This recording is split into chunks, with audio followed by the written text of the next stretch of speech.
ইশরাককে মেয়রের দায়িত্ব হস্তান্তরের দাবিতে ব্লকেট, সারা দেশে আন্দোলনের হুমকি, আইনি জটিলতাকে দোষের উপদেষ্টা। এখানে অনেকগুলো আইনি জটিলতা আছে, সেগুলো আমরা আইন মন্ত্রণালয় থেকে জানতে চেয়েছি যে কি ধরনের আইনি জটিলতা আছে কিংবা আছে কিনা, এবং এর বাইরেও মেয়াদ সংক্রান্ত জটিলতা আছে। দেশ ক্রমেই অনিশ্চয়তার দিকে যাচ্ছে বলছে বিএনপি, সংসদের মাধ্যমে করিডোর ও বন্দর ব্যবস্থাপনার সিদ্ধান্ত নেওয়ার তাগিদ। ভারতের নিষেধাজ্ঞায় আখাউড়া স্থলবন্দরে স্থবির রপ্তানি বাণিজ্য, দৈনিক ব্যাহত ৩০ থেকে ৪০ লাখ টাকার পণ্য রপ্তানি, ক্ষতির মুখে ব্যবসায়ীরা। যেহেতু বন্ধ করে দিয়েছে সেহেতু আমরা তো জোর করে ওই ব্যবসা বাণিজ্য চালিয়ে যেতে পারবো না। আমরা প্রতিদিন ৩০ থেকে ৪০ লক্ষ টাকা রপ্তানি করতাম, কিন্তু বর্তমানে আমরা এখন সেটা থেকে অনেকটা বঞ্চিত হয়ে গেছি। রাঙামাটির সমতা ঘাটে ভাসমান জমজমাট ফলের হাট, চট্টগ্রাম সহ দেশের বিভিন্ন জেলায় যায় পাহাড়ি ফল, ভালো ফলনে খুশি চাষিরা।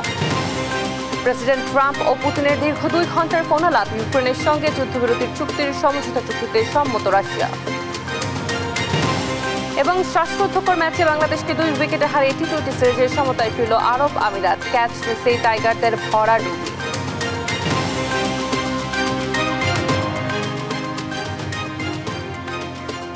দেখছিলেন শিরোনামগুলো, সংবাদ সকালে আপনাদের সঙ্গে রয়েছি আমি অতসী সেন। এবারে পুরো খবর।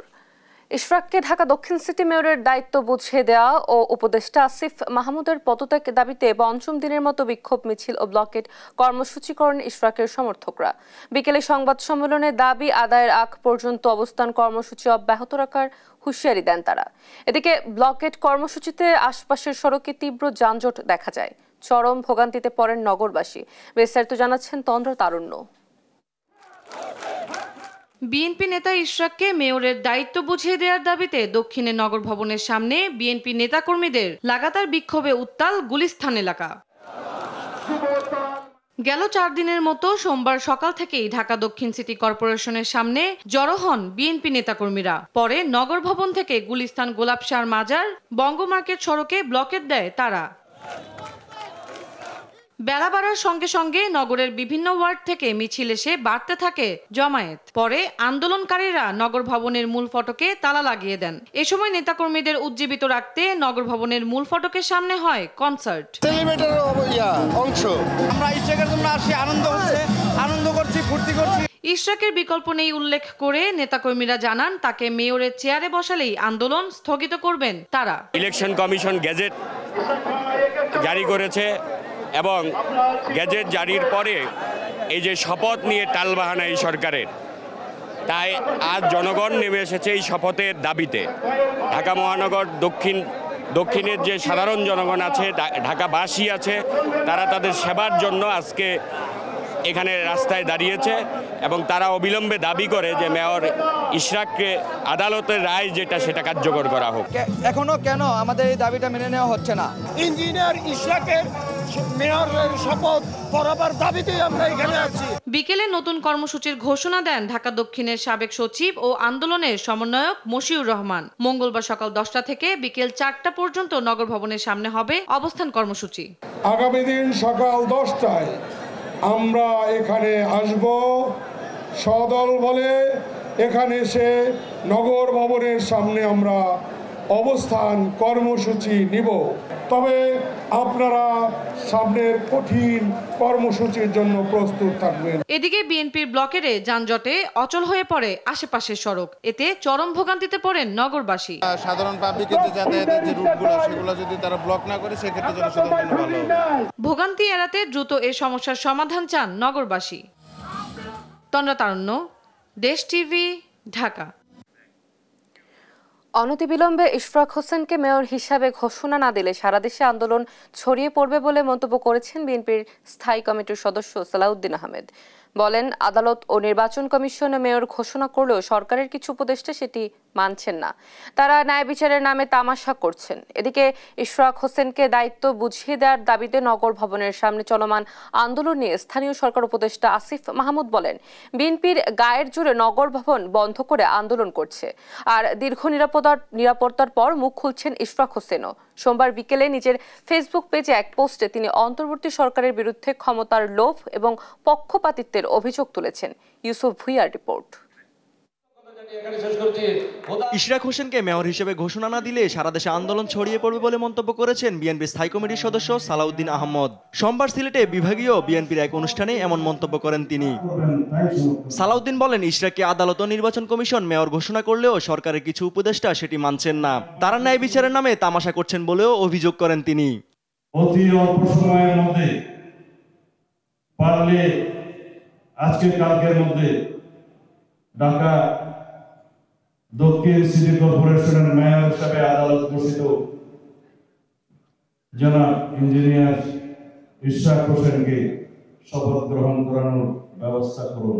এদিকে ইশরাক হোসেনকে দায়িত্ব বুঝিয়ে দেওয়ার দাবিতে নগর ভবনের সামনে চলমান আন্দোলন নিয়ে সোমবার বিকেলে ফেসবুক পোস্টে স্থানীয় সরকার উপদেষ্টা আসিফ মাহমুদ বলেন, গায়ের জোরে নগর ভবন বন্ধ করে আন্দোলন চলছে।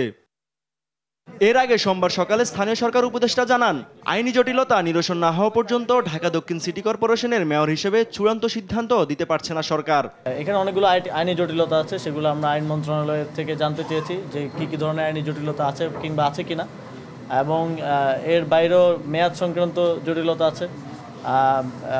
এর বাইরে আবার আমরা একটা লিগ্যাল নোটিশ পেয়েছি এবং আমাদেরকে বিবাদী করে রিটও করা হয়েছে যাতে শপথ গ্রহণ করতে না দেওয়া হয়। আমরা যতদূর জানি সেটা বিচারাধীন আছে। অবশেষে দীর্ঘ নীরবতার পর মুখ খুলেছেন ইশরাক হোসেন। সোমবার বিকেলে নিজের ফেসবুক পেজে এক পোস্টে তিনি অন্তর্বর্তী সরকারের বিরুদ্ধে ক্ষমতার লোভ এবং পক্ষপাতিত্বের অভিযোগ তুলেছেন। ইউসুফ ভুঁইয়া, দেশ টিভি, ঢাকা। আগামী বাজেট প্রণয়নে স্বচ্ছতা ও সমন্বয়ের অভাব দেখছেন সিপিডির সম্মানীয় ফেলো ডক্টর দেবপ্রিয় ভট্টাচার্য। সকালে রাজধানীর একটি হোটেলে বাংলাদেশের অর্থনীতি 2025-26 নীতি সংস্কার ও জাতীয় বাজেট বিষয়ে বহুপাক্ষিক অংশীজনের বৈঠকে এমনটাই জানান তিনি। আর অনিশ্চয়তার মধ্যে কোনো অর্থনীতি এগিয়ে যেতে পারে না বলে মন্তব্য করেন বিএনপির স্থায়ী কমিটির সদস্য আমির খসরু মাহমুদ চৌধুরী। এমএআজমের রিপোর্ট। বাংলাদেশের অর্থনীতি 2025-26 নীতি সংস্কার ও জাতীয় বাজেট বিষয়ে বহুপাক্ষিক অংশীজনদের নিয়ে সেমিনারে অংশ নেন অর্থনীতিবিদ, রাজনৈতিক ও এনজিও প্রতিনিধিরা। মূল প্রবন্ধে আসছে বাজেটের 3টি সমস্যা তুলে ধরেন অর্থনীতিবিদ ডক্টর দেবপ্রিয় ভট্টাচার্য। বাজেট প্রণয়নে স্বচ্ছতা ও সমন্বয়ের ঘাটতির কথা জানিয়ে তিনি বলেন, এবারের বাজেট নিয়ে কোনো আলোচনা বা পরামর্শ নেওয়া হচ্ছে না। বিভিন্ন বর্গের মানুষের সাথেও আলোচনা সেভাবে আমরা দেখিনি। আমি বলতে পারবো না বিদেশিদের সাথে কি আলোচনা হয়েছে এটাকে কেন্দ্র করে। 2 নম্বর হলো, আমরা দেখলাম না যেটুকু ওনারা করছেন তার ভিতরে সমন্বয়ের অভাব, এবং ওনারা এক একজন সাইলোর মতো কাজ করেন সরকারের ভিতরে। ওনাদের ভিতরে হারমোনাইজেশন আমাদের আমরা অনেক কম দেখছি। আর তৃতীয়ত, যেটুকু করেন তার স্বচ্ছতা নাই। বাজেটের সামাজিক সুরক্ষা খাতের বরাদ্দের 70%ই ভুক্তভোগীরা পায় না বলে দাবি করেন বেসরকারি সংস্থার প্রতিনিধিরা। বিভিন্ন খাত নিয়ে নতুন করে ভাবনার তাগিদও দেন তারা। সকলের জন্যই যাতে এমপ্লয়াবিলিটি তৈরি হয় তার জন্য বাজেটে আমরা কি আছে সেই বরাদ্দগুলো দেখতে চাই, এই যুগোপযোগিতাটা দেখতে চাই। একটা হলো এমপ্লয়মেন্ট জেনারেশন, যেটা যেই বাজেটে বলা হচ্ছে is a budget of stabilisation. যখন স্টেবিলাইজেশনের কথা বলা হয় তার মানে এখানে গ্রোথকে একটু কম গুরুত্ব দেওয়া হচ্ছে। বিএনপির স্থায়ী কমিটির সদস্য আমির খসরু মাহমুদ চৌধুরী বলেন, ভুল তথ্যের উপর ভিত্তি করে বাজেট প্রণয়ন হলে তা প্রত্যাশা পূরণ করবে না। দেশ ক্রমশই অনিশ্চয়তার দিকে যাচ্ছে বলে মনে করেন তিনি। যদি পুরনো সেই ইকোনমিক মডেলের উপরে কন্টিনিউশনে বাজেট কন্টিনিউ করে তাহলে তো সেটা আমাদের যেই পরিবর্তনের যা আমাদের আকাঙ্ক্ষা জনগণের সেটা তো হচ্ছে না। এভাবে এখন সরকার আছে, এখানে জনগণ আছে, যে মাঝখানে ব্রিজ যেটা থাকে রিপ্রেজেন্টেশনের মাধ্যমে সেটা নাই। কিন্তু অন্তর্বর্তী সরকার রাজনৈতিক সরকারের ভূমিকায় থাকলেও মূল দায়িত্ব উপেক্ষা করছে বলেও মন্তব্য করেন বিএনপির এ নেতা। আমরা ডেমোক্রেটিক অর্ডারে ফিরে যাওয়ার জন্য যে কাজগুলো করা দরকার ওইটা হচ্ছে এই সরকারের প্রধান দায়িত্ব।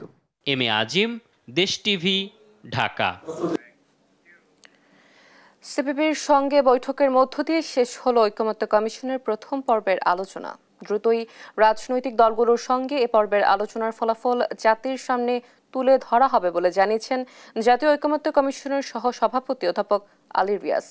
বিস্তারিত সহকর্মী মোহাম্মদ আলাউদ্দিনের প্রতিবেদনে। সংস্কার বিষয়ে ঐকমত্য প্রতিষ্ঠার লক্ষ্যে রাজনৈতিক দলগুলোর সঙ্গে জাতীয় ঐকমত্য কমিশনের প্রাথমিক পর্যায়ের আলোচনা শেষ হয়েছে আজ। সোমবার বাংলাদেশের কমিউনিস্ট পার্টি সিপিবির সঙ্গে বৈঠকের মাধ্যমে শেষ হয় কমিশনের প্রথম পর্যায়ের আলোচনা।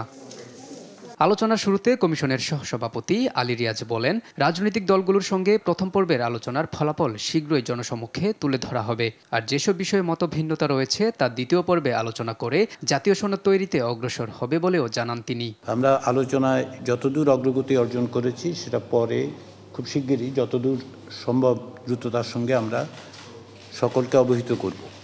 গত 2 মাসের এই আলোচনায় আমরা অনেক বিষয়েই বিভিন্ন রাজনৈতিক দলগুলোর সাথে একমত হয়েছি। এই নিয়ে আমরা সর্বশেষ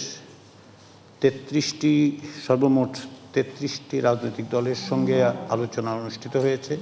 দ্বিতীয় পর্যায়ের এই আলোচনার প্রস্তুতি এখন চলছে। আমরা আশা করছি যে সমস্ত বিষয়ে ভিন্নমত আছে সেগুলো নিয়ে আমরা পরবর্তী সময়ে বিষয়ভিত্তিকভাবে আলোচনা করতে পারব।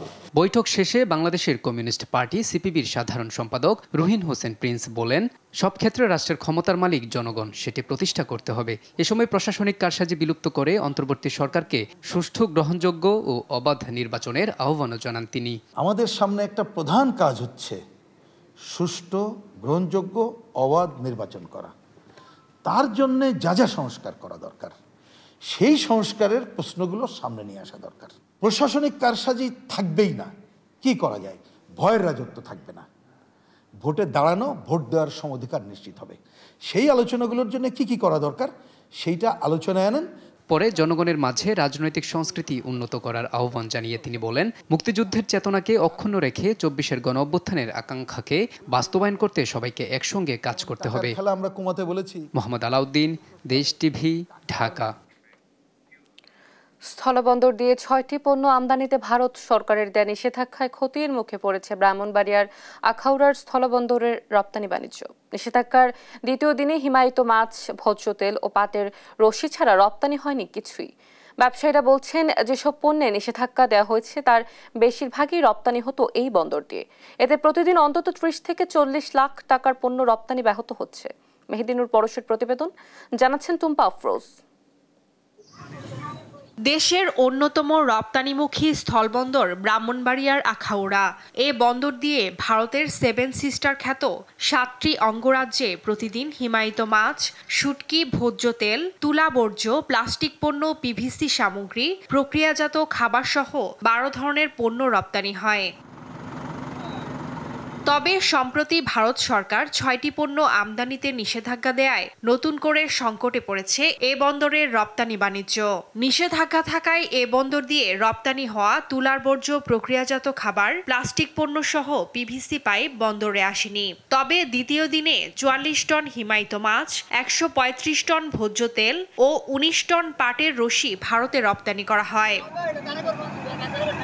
ব্যবসায়ীরা বলছেন, রপ্তানিতে গুরুত্বপূর্ণ ভূমিকা রাখা এসব পণ্য নিষেধাজ্ঞার আওতায় থাকায় প্রতিদিন 30 থেকে 40 লাখ টাকার রপ্তানি আয় কমেছে। এতে ক্ষতির মুখে ব্যবসায়ীরা। আমাদের তো আসলে আর কোনো করার ব্যবস্থা নেই, যেহেতু বন্ধ করে দিয়েছে সেহেতু আমরা তো জোর করে ওই ব্যবসা চালিয়ে যেতে পারবো না। আমরা প্রতিদিন 30 থেকে 40 লক্ষ টাকা রপ্তানি করতাম, কিন্তু বর্তমানে আমরা এখন সেটা থেকে অনেকটা বঞ্চিত হয়ে গেছি। যেগুলা বিধি নিষেধের আওতায় পড়ছে আমাদের এই পোর্ট দিয়া এই পণ্যগুলোই বেশি যেত। দ্রুত সময়ের মধ্যে 2 দেশের কূটনৈতিক পর্যায়ে এটা আলোচনা করে আমাদের এই রপ্তানিটাকে সচল করা। এতে নিষেধাজ্ঞার আওতায় থাকা পণ্য বন্দরে না আসায় রপ্তানি আয় কমার কথা জানান এই কর্মকর্তা। এই পোর্ট দিয়ে ভারতে 30 টন এক্সপোর্ট হতো, আর নিচে ভারতে নিষেধাজ্ঞার ফলে আগে যেতে প্রায় গাড়ির সংখ্যা অর্ধেকে নেমে আসছে। 2024-25 অর্থবছরে আখাউড়া স্থলবন্দর দিয়ে রপ্তানি আয় বেড়ে দাঁড়িয়েছিল 453 কোটি টাকায়। নিউজ ডেস্ক, দেশ টিভি। চাঁদপুরে মোটর সাইকেল ও রিকশার মুখোমুখি সংঘর্ষে 2 জন নিহত ও 2 জন আহত হয়েছেন। সোমবার রাত 12টায় চেয়ারম্যান ঘাট এলাকায় এ দুর্ঘটনা ঘটে। নিহতদের একজন সমুদ্র মাল এবং অপরজন অজ্ঞাতনামা রিকশা চালক। আহত হয়েছেন মোটর সাইকেল চালক রাকিব সহ আরও একজন। দ্রুত গতির মোটর সাইকেল ও রিকশার সংঘর্ষে রিকশাটি দ্বিখণ্ডিত হয়ে যায়। স্থানীয়রা আহতদের উদ্ধার করে হাসপাতালে নিলে চিকিৎসক 2 জনকে মৃত ঘোষণা করেন এবং জানান, অতিরিক্ত রক্তক্ষরণ ও গুরুতর আঘাতের কারণে তাদের মৃত্যু হয়েছে। সাভারে প্রকাশ্যে এক যুবককে গুলি করে নির্মমভাবে হত্যা করেছে দুর্বৃত্তরা। সোমবার রাত 9:30টার দিকে বিএনপির সাবেক এমপির বাড়ির সামনে এই ঘটনা ঘটে। নিহত যুবকের নাম মোহাম্মদ শাহিন। তিনি রেডিও কলোনি এলাকায় ভাড়া থাকতেন এবং একটি গ্যারেজে পেইন্টিং মিস্ত্রি হিসেবে কাজ করতেন। ঘটনার খবর পেয়ে সাভার থানা পুলিশ, গোয়েন্দা পুলিশ ও র্যাব ঘটনাস্থল পরিদর্শন করে এবং সিসিটিভি ফুটেজ সংগ্রহ করে তদন্ত শুরু করেন। সাভার মডেল থানার ওসি জানিয়েছেন, তদন্ত শেষে বিস্তারিত জানানো হবে। মুন্সিগঞ্জের শ্রীনগর উপজেলার স্বাস্থ্য কমপ্লেক্সে বিলকিস নামে এক নারীকে স্বর্ণের চেইন চুরির অভিযোগে গাছের সাথে বেঁধে মারধরের ঘটনা ঘটেছে। সোমবার বেলা 11:30টার দিকে স্বাস্থ্য কমপ্লেক্স চত্বরে এই ঘটনা ঘটে। এ সময় একজনের স্বর্ণের চেইন চুরির অভিযোগ ওঠে অভিযুক্ত বিলকিসের বিরুদ্ধে। পরে তাকে গাছের সাথে বেঁধে মারধর করা হয় এবং তার ভিডিও ধারণ করা হয়। পরবর্তীতে ভিডিওটি সামাজিক যোগাযোগ মাধ্যমে ছড়িয়ে পড়ে। পরে পুলিশ এসে তাকে উদ্ধার করে থানায় হেফাজতে নেন। শারীরিক নির্যাতনের ফলে আহত হলেও তার অবস্থা গুরুতর নয়। পুলিশ জানায়, তাৎক্ষণিক তল্লাশিতে তার কাছ থেকে কিছু পাওয়া যায়নি এবং সন্ধ্যা পর্যন্ত তার বিরুদ্ধে কেউ লিখিত অভিযোগ করেনি। 1921 সালের 20 মে চা বাগানের লেবার লাইনের পরাধীনতার শৃঙ্খল ভেঙে মূল্যকে চলো আন্দোলনে ব্রিটিশ চা বাগান মালিকদের ভিত কাঁপিয়ে দেয়। পণ্ডিত গঙ্গাদয়াল দীক্ষিত ও দেওশরণ ত্রিপাঠীর নেতৃত্বে এই আন্দোলনে চা শ্রমিকদের ওপর চালানো হয় নির্মম গণহত্যা। সেই থেকেই চা শ্রমিকরা এই রক্তাক্ত দিনটিকে চা শ্রমিক দিবস ঘোষণার দাবি জানিয়ে আসছেন, যদিও তা এখনও আইনি স্বীকৃতি পায়নি। সহকর্মী সালে এলাহি কুটির পাঠানো তথ্য ছবিতে আরও জানাচ্ছেন অঙ্কন চৌধুরী।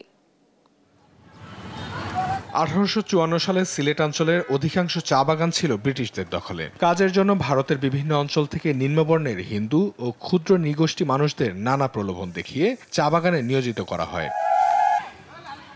তবে অল্প সময়ের মধ্যেই তাদের জীবন দুর্বিষহ হয়ে ওঠে। কঠোর পরিশ্রম, মানবেতর জীবনযাপন ও মৃত্যুর মুখোমুখি হতে হয় অনেককে। এই অবস্থার প্রতিবাদে প্রায় 30,000 শ্রমিক তাদের বাড়ি ফেরার উদ্দেশ্যে সিলেট থেকে পায়ে হেঁটে মেঘনা স্টিমার ঘাটে পৌঁছায়।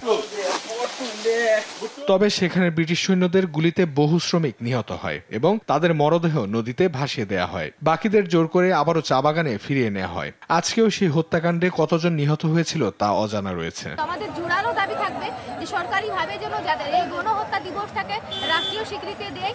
গুর্খা বাহিনী এবং পেটুয়া বাহিনী দ্বারা আমাদের পূর্বপুরুষদেরকে পেট কেটে মেঘনা নদীর তীরে ভাসায় দেওয়া হয়েছিল। আমরা এই নিরুপায় ভাবে এখনো পর্যন্ত আছে বাগানে মানুষ বড় কষ্ট করে এখন দিন যাপন যাইতে আছে বড় কষ্টের মধ্যে। চা শ্রমিকদের নেতা জানায়, চা শিল্পে ব্যাপক উন্নয়ন ঘটলেও সেই গণহত্যা 100 বছর পেরিয়ে গেলেও রাষ্ট্রীয় স্বীকৃতি মেলেনি। 20 মে চা শ্রমিকদের গণহত্যা দিবস পালনে চা বাগান মালিকদের অনীহা রয়েছে বলে জানান তারা। আমরা দীর্ঘদিন ধরে দাবি করছি, এই যে 30,000 শ্রমিক সেখানে গিয়েছিল তাদেরকে নির্মমভাবে হত্যা করা হলো।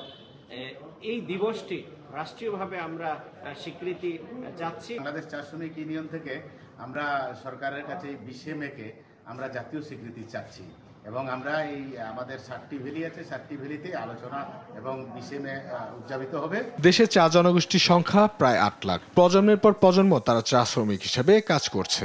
সময়ের সাথে তাল মিলিয়ে শুধু মজুরি নয়, জীবনযাত্রার মান ও অন্যান্য সূচকে তারা আজও পিছিয়ে। নিউজ ডেস্ক, দেশ টিভি। কুষ্টিয়া এক স্কুলের প্রধান শিক্ষকের বিরুদ্ধে উঠেছে একাধিক ছাত্রীকে যৌন হয়রানি ও কুপ্রস্তাব দেওয়ার অভিযোগ। দীর্ঘদিন ধরে নানা প্রলোভন দেখিয়ে রেজাউল করিম নামের ওই শিক্ষক ছাত্রীদেরকে করে আসছিলেন যৌন হয়রানি। বিষয়টি জানাজানি হলে ক্ষোভে ফেটে পড়েন শিক্ষার্থী ও অভিভাবকরা। তবে সকল অভিযোগ অস্বীকার করছেন অভিযুক্ত ওই প্রধান শিক্ষক। আর অভিযোগ পেলে ব্যবস্থা নেওয়ার কথা বলছে প্রশাসন। ইরফান রানার ক্যামেরায় কুষ্টিয়া থেকে নাহিদ হাসান তিতাসের রিপোর্ট।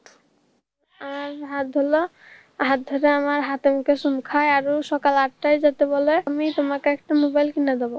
শুনছিলাম কুষ্টিয়া কুমারখালীর চৌরঙ্গী বহুমুখী মাধ্যমিক বিদ্যালয়ে যৌন হয়রানির শিকার হওয়া ভুক্তভোগী এক শিক্ষার্থীর কথা।